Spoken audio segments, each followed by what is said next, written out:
Hello and welcome back to Module 3, Part 2.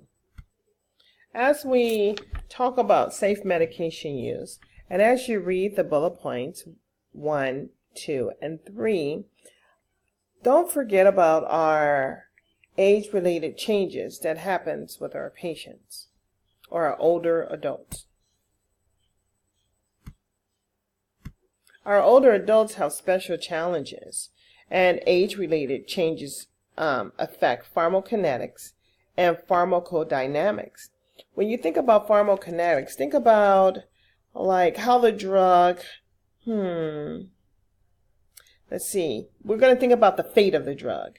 So how the drug, from the moment it's entered into our body up to the point which it is completely eliminated from the body. Basically, we're talking about the metabolism of the drug. When we look at pharmacodynamics, we're basically looking at, speaking of here, how the drug affects the older patient. Okay, we do have, the older patient does have an increase in adverse reactions. But we're going to talk about polypharmacy. What's going on with polypharmacy? As we can see, polypharmacy is due to a high prevalence of health conditions, large use of medications. I don't believe you'll find one older adult who's not taking at least more than one medication regularly in their daily routine.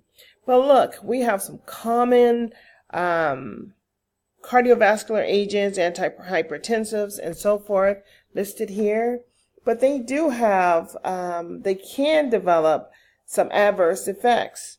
Some of these adverse effects that some of these drugs can develop, patients can become confused, get dizzy, even have falls. They can even have fluid and electrolyte imbalance.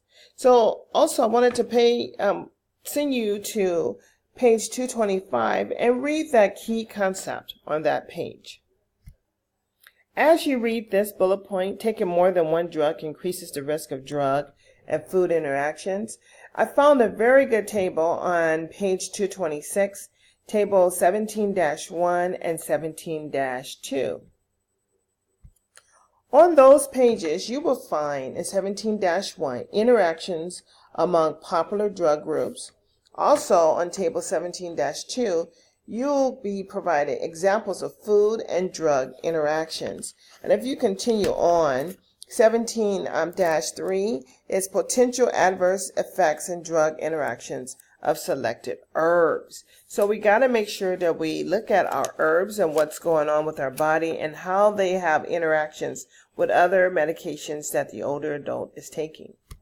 As we talk a little bit more about pharmacokinetics, I'd like for you to look at the definitions, or not really the definition, but what's going on with each: absorption, distribution, metabolism, excretion. Did you know that fewer problems with absorption compared to distribution and metabolism and excretion in the older adult?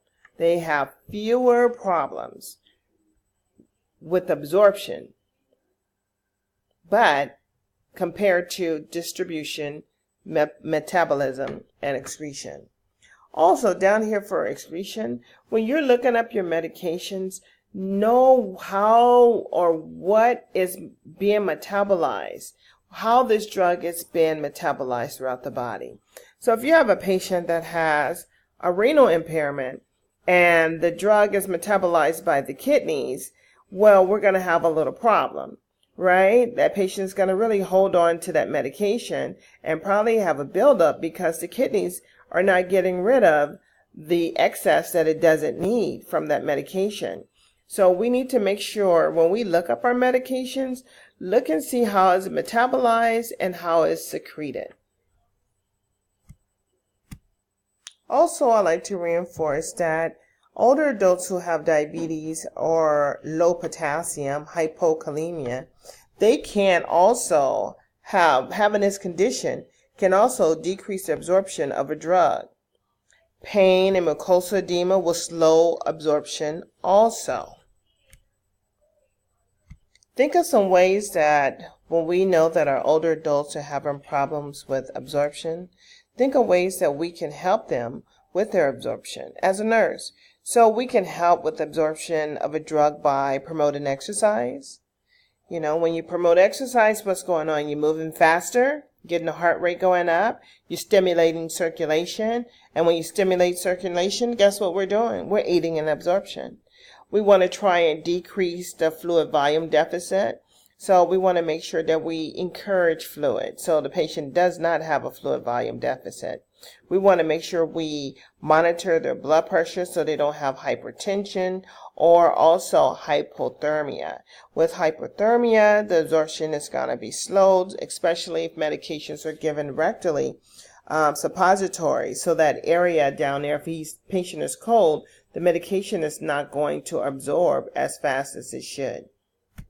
As you continue to look at this slide, I want you to focus on metabolism. Also, there's a key concept that I want you to read about the biological half-life, close evaluation of drug clearance on page 229. I also want to point out that adipose tissue in your older adults increase compared to lean body mass, especially in women. So, drugs stored in adipose tissue will have an increased tissue concentration. In addition, with that being said, decreased plasma concentration and ultimately and a longer duration in the body the drug will be. Also, look on page 229 at the bottom, on page 229 at the bottom, and also on page 230, where it talks about the liver and how it influences drug detoxification and excretion. Kind of the same concept of what I was speaking on earlier regarding the kidneys. I wanted to reinforce because this can be missed. Dehydration and hypoalbuminemia decrease drug distribution. As we move on to adverse reactions and the increased risk in older adults, read these two bullet points, and I want to just give you an example of how important of a mental dysfunction is often an early sign of adverse reactions to many medications. Recently, in another state, the family told the staff that, hey, you know, my mom is not quite acting right. She seems a little confused. But it's okay. You know, she's just acting not really herself, but she's been acting a little bit like this at home. So the ultimate result was this older adult, was becoming confused. That night, that older adult wandered off. When the nurse did her rounds, no one could find her. So they did an overhead look for her. They didn't find her. They looked all outside everywhere. End result was she was found pronounced dead on the roof, and she was for sure hypothermic. So we have to, sadly to say, we have to look at our medications and the reactions that they're causing and take heed to what the family is saying. And try not to brush it off because, they're 82, they're going to be a little confused. But if they wasn't earlier and this confusion start happening, we need to really address that. As a registered nurse, as we review the basic reviews of prescribed drugs, we are responsible also for providing and administering these drugs. When we review a drug, ask ourselves these questions. Why is this drug ordered? The next question, and the next. Ask yourself these questions. You are the patient's advocate. We must look out for our patients and make sure that we're an advocate for them and we speak up for the older adult. As you look at this slide, promoting safe and effective administration, and the bullet points below, I wanted to reinforce that when we're giving our older adults medications, and if they're exhibiting signs of dehydration, we need to make sure that we look in the mouth. Because sometimes if they have a dry mouth, the pills, they do get stuck to the roof of their mouth or to the roof of their dentures also, or even under the tongue. And sometimes they are not even aware that the pill is still in their mouth. So make sure that we ask those important questions that we spoke of on a previous slide, and make sure that we examine, like, oh, our patient's mouth is so dry. As a nurse, just say, can I see inside your mouth? Just to make sure that pill is not stuck right up there or right underneath your tongue. Patient teaching is so vital for this population, and really all populations who are taking medications, self-medication. So we want to make sure that we assess for risks of medication errors. As you read here, here's these bullet points, and go through the bullet points as I speak. So we're going to assess for risk of medication errors. Maybe there's a problem that the patient is having with their vision.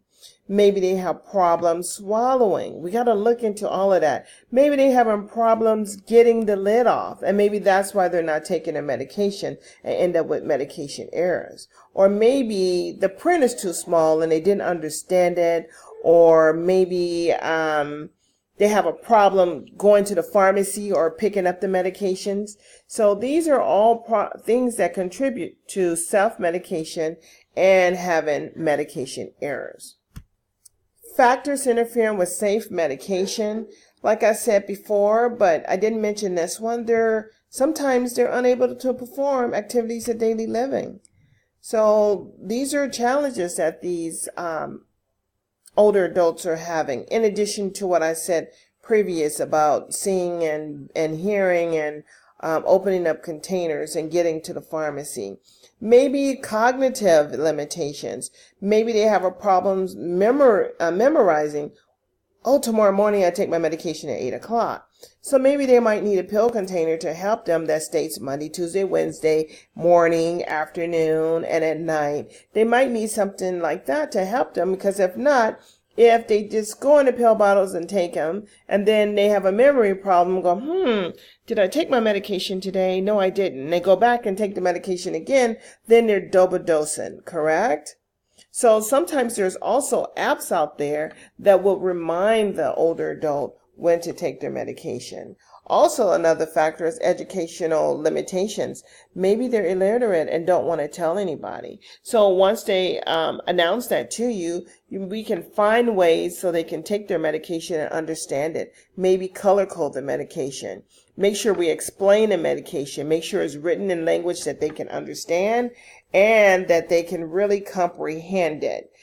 Sometimes, like I mentioned earlier, they might have sensory limitations where they have problems with their hearing and their vision, so they might need larger print on there. They have those self-talking pill bottles as well. And also think about financial limitations. They may not have enough money to pay for the medication, or they may make the choice and say, I need to use the money for this, so this is more important than paying for my medications today. Or they might even have money to pay for a ride to get to the pharmacy to pick up the medication. So we have to be advocate for our patients, offer resources like dollar ride, things like that that can help them get to point A to B.